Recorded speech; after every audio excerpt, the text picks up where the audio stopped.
গর্ভে বাচ্চা থাকা অবস্থায় যদি মা মারা যায় তাহলে করণীয় কি, সেখানে কি করবে? গত কিছুদিন আগে কুমিল্লা থেকে এক ভাই আমাকে প্রশ্ন করেছেন, হুজুর ইমার্জেন্সি মাসালা, আপনি উত্তর দেন, আমরা লাশ নিয়ে দাঁড়িয়ে আছি। আমি বললাম কি ভাই, কি হয়েছে?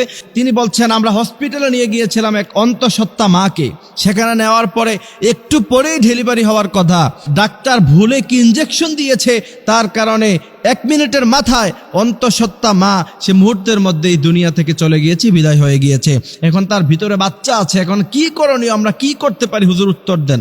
আমি মুহূর্তের মধ্যে থমকে গেলাম, কারণ এমন প্রশ্ন আমার জীবনে আমি কোনোদিন শুনি নাই।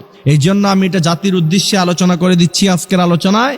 অবশ্যই আমাদের আলোচনা যারা শুনছেন, আদ-দাল্লু আলাল খায়রি কাফাইলিহি, এই হাদিসের ইস্তেদলালে আপনারা এটাকে শেয়ার করে দিবেন বেশি বেশি, যাতে করে গোটা জাতি জানতে পারে। কারণ একটি মাসালা, আপনি আমল করেন অথবা না করেন, আপনি শিখলেন, বিশ্বনবী বলছেন নফল নামাজ পড়লে যে পরিমাণ সওয়াব, সেই পরিমাণ সওয়াব আল্লাহ পাক তোমার আমল নামায় দিয়ে দিবে।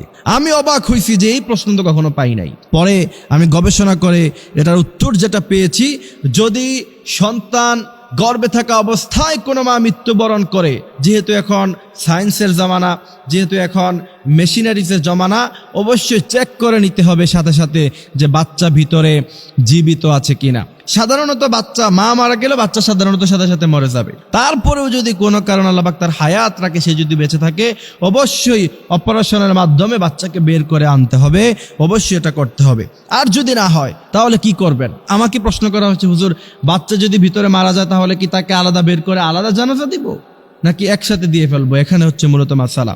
যদি আপনি চেক করার পরে দেখেন যে না, বাচ্চাও দুনিয়া থেকে চলে গেছে, তাহলে অবশ্যই আপনি মায়ের পেটকে চিরাফারা করে, ইসলাম এটাকে সাপোর্ট করে না। মৃত্যুর পরে পোস্টমর্টম যেটা করা হয় বর্তমানে, যদি একান্ত কোনো প্রয়োজন না পড়ে, সাধারণ কোনো কারণে পোস্টমর্টম করা ইসলাম এটাকে জায়েজ করে নাই। যদি দেখেন যে বাচ্চাও ভিতরে মারা গেছে, মাও মারা গেছে, এমত অবস্থায় অবশ্যই দুইজনকে একসাথে জানাজা দিয়ে একই কবরে তাদেরকে দাফন করে দিতে হবে, বাচ্চা সেখান থেকে বের করা যাবে না।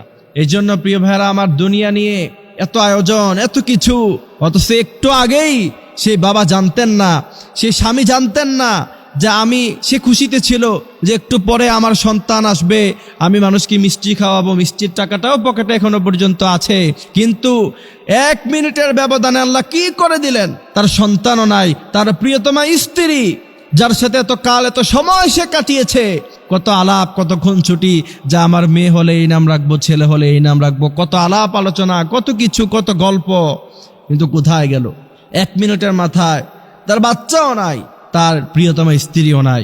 এই জন্য প্রিয় ভাইয়েরা আমার, দুনিয়ার জীবনটা হচ্ছে ক্ষণস্থায়ী।